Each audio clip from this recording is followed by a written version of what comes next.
kami langsung tata cara pelaksanaan pemakaman jenazah COVID akan kami pimpin akan biar tertib dan rapi.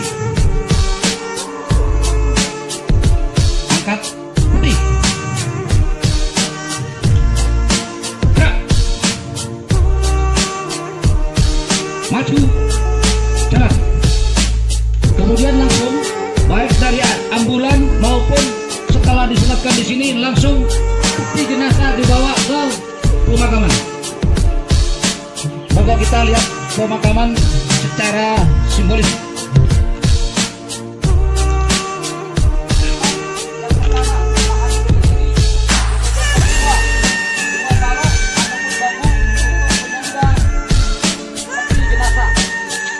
Kemudian yang ketiga adalah dua helai tali untuk menurunkan peti jenazah itu sendiri.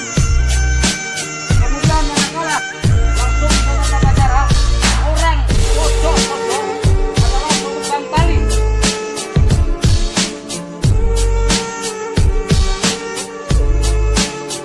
Dengan demikian peti bisa diturunkan